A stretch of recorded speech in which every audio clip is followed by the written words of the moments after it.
Hey everybody, I'm Rocket Brown. It's time to get down. I'm Raging Crow, that guy with the fro, and welcome to another section of What Makes Us... Step over all my lines. What makes the Sonic game work? I'm sorry. You can't have a good game without a good villain, obviously. Your hero is only as good as your heel. And what better of a heel that has lasted throughout the ages, kind of, sort of, maybe, hopefully, than Dr. Robotnick, a.k.a. Dr. Eggman, for all you people who aren't cultured and don't know his real name. Dr. Ivo Eggman Robotnick. I like Robotnick, even though Japan made Eggman first. Robotnick sounded way more menacing. Now, Okay, now, his original bio... His age is officially unknown, so he could be as old as fuck. Yeah, that's one thing I always found weird. Like, they never show baby Eggman. Well, they don't show young Eggman either, so it's like, just... at all. His age isn't established. We just know he's old. He has an IQ of 300, and they just... He is really, really smart. Yes, so yeah, strong points, IQ of 300, and he never gives up. His weak points are he acts childish regardless of his IQ. Yeah. And he likes machines, and it just says he dislikes Sonic. And he's evil! Honestly, he could probably be a Brody, but just make sure none of those unicorns are blue.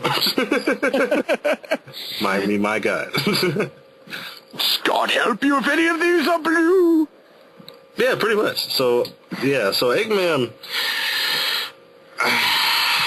jeez. The villain, I will say that. He's very interesting because Eggman, the one thing I like about Eggman is he's not a cold-blooded killer, but he's also not a cartoony comic book villain either.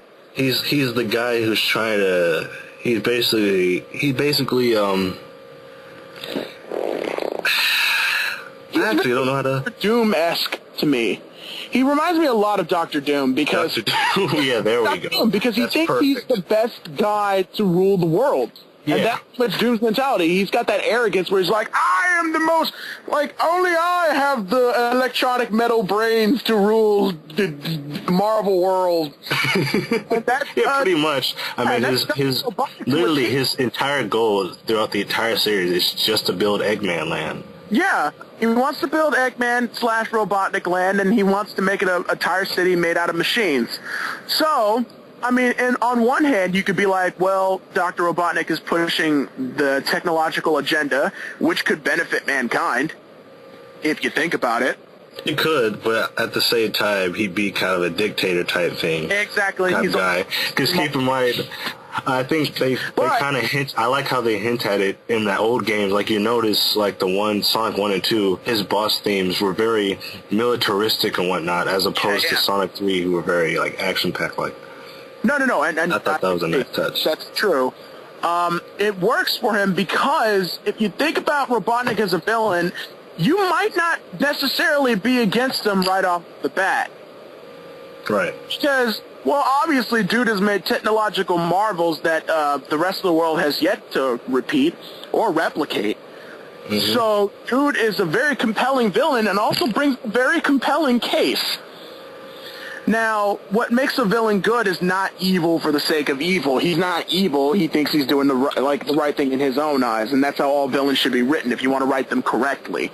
Right. Robotnick, to me, was never, a joke villain, not right off the bat. And one of the things that really proved that to me was my favorite scene, which is Sonic Adventure 2, where he kidnaps Amy and holds her hostage at gunpoint to show that he means fucking business.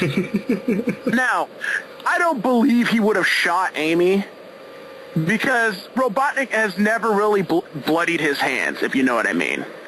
You're right. There's never been and I guess it's one of those things where, it's a kid's game, but even still, he doesn't seem like the type who's like, oh, I'll kill him, whatever, destroy, blow their heads off. That's not he's not Kefka, Right. He's definitely not Kefka. But what he does do is he's almost in a sense, preserving life under his own terms. Mm-hmm.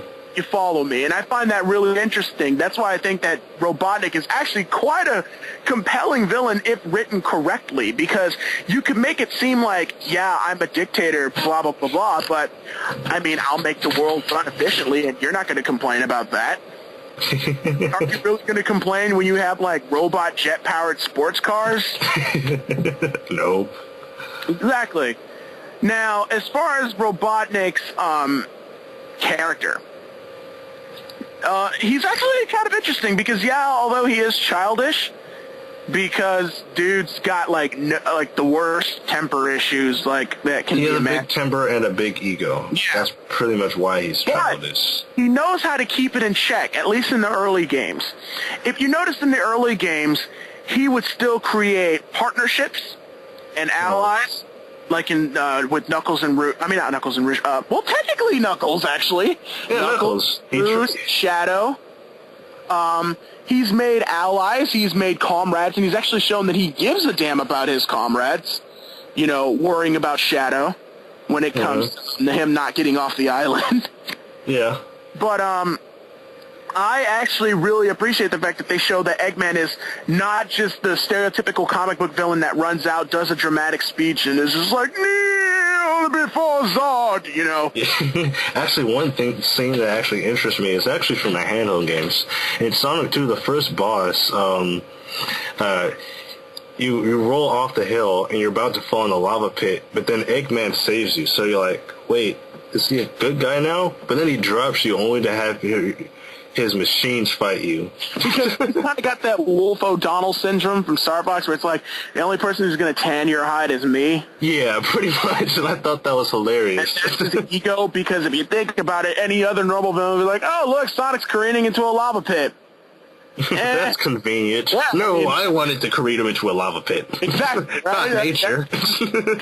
I wanted to do it with my own hand. Get a load of this. But if you really pay attention to Eggman dialogue, he only does like the grandiose, like cartoon villain speeches when he believes he has the upper hand. You know, he doesn't come in all the time and twirl his mustache and laugh and blah, blah, blah, blah, blah. You know, he only does that when he thinks he has the upper hand. Prime example, Sonic Adventure 1. Let's do a checklist here. He does that through all of it. He does when he thinks that he's winning. Like, he fights Sonic and Tails in the first boss, and he does the speech. But the thing about it is even though they beat his machine, he steals a Chaos Emerald. Yeah. And then in the Casino Night Zone where he makes him pass out. Yeah. And then where he tricks Knuckles, and then he gets more Chaos Emeralds. Mm-hmm. So he pretty much does it through like the entire game. But that's only because he believes he's winning. No, I agree. Yeah, and it does seem like it at first. When Robotnik is losing, he is not like, oh, I'm the greatest scientific mind of the world. No, he's just like, you pesky hedgehog, I'll kick your ass. You know, and that works for him. Robotnik now is a joke. A severe comic book Saturday morning cartoon special joke. But he blew up the planet.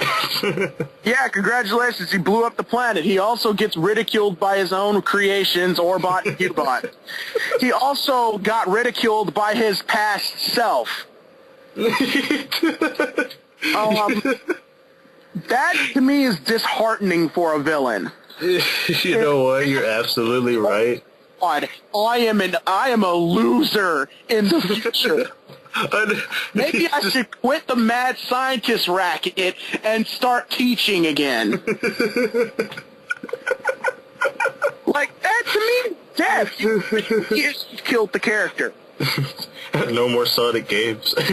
Right? Because, okay, I mean, in a lot of other games they brought in other villains, but I still have yet to find another villain in a Sonic game. That's as good as Robotnik. Yeah, there hasn't been one to me.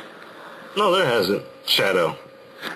Yeah, Shadow. That was it. And Shadow only in Adventure 2.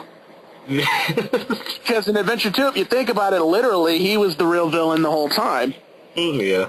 But Robotnik has gone from, you know, imprisoning him and robots, to like teaming up with Sonic on an almost all the time basis, to being like a stupid flunky in the weird storybook games. You know, Robotnik is literally a joke. He gets like slapstick comedy thrown at him. He gets like a wrench tossed at him or something, and then everyone laughs and the children giggle and ha ha ha ha ha, because it's funny. We can't have Robotnik be menacing, it seems. At least now, because I have yet to be like, ooh, that's chilling. Like, there will never be a Robotnik that matches Sonic Sad AM Robotnik, you know? Because he was sad. Because they actually made him... Well, for one, they basically took the American design and said, how do we make this even more terrifying than it already is? Exactly. And it worked. It makes it work. Like, he was freaking frightening. He was like it is funny, it's like he had that kind of the Dennis Hopper acting, which was like over the top evil. Yeah, very Vincent Price, you know? Yeah, there we go. That's a better Vincent Price. Where he's just like, yes, yes, dreams were meant to be broken. You know, and he's just got that really low, deep voice, and it's absolutely petrifying. He's got these glowing eyes, and he's just looking at you. I know, they don't give him the glasses. They just like red eyes. Yeah, it's perfect. And the thing about it is, every time they thought they had him beat, he was always a step ahead using his IQ. Now I'm starting to believe that his IQ of 300 is more like his IQ of .300 instead of 300. If you want to make a compelling Robotnik villain, we're not saying that you have to have him go on a murderous rampage. That's not the case at all. What you have to have Robotnik do is to actually have victories. Little small victories. And we're not saying he has to be the winner of the entire end game, but like in Sonic Adventure 1, Robotnik had a lot of small victories. You know, he stole the Chaos Emeralds from them on multiple occasions. He actually powered up Chaos to the version 6. He actually had the egg carrier and managed to abduct Amy. You know, he had all these little victories. In the new games, he doesn't have these little victories. He, in fact, created his dream city of Robotnik Land off camera.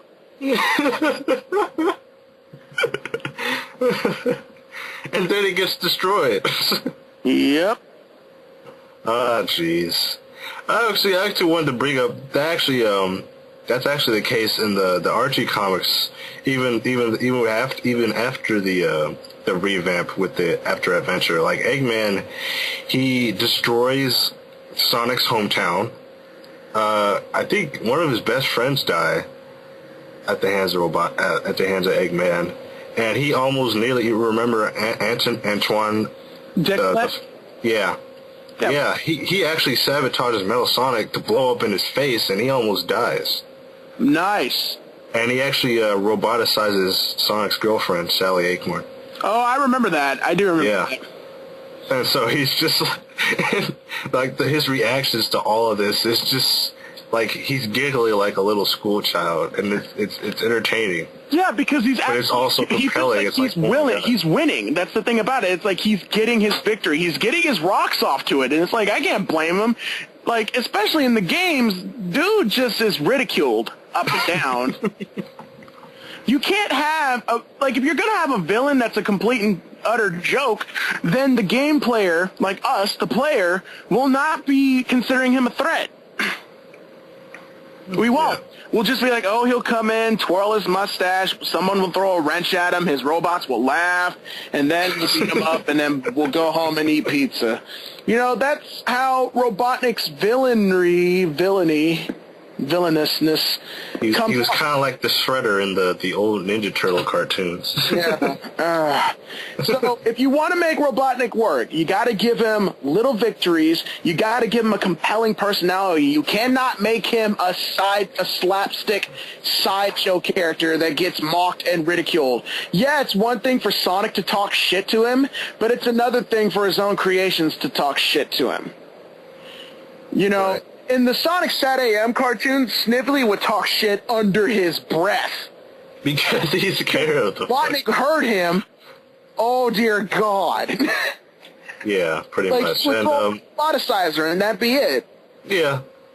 Actually, we probably have more to say about it, but we'll be right back.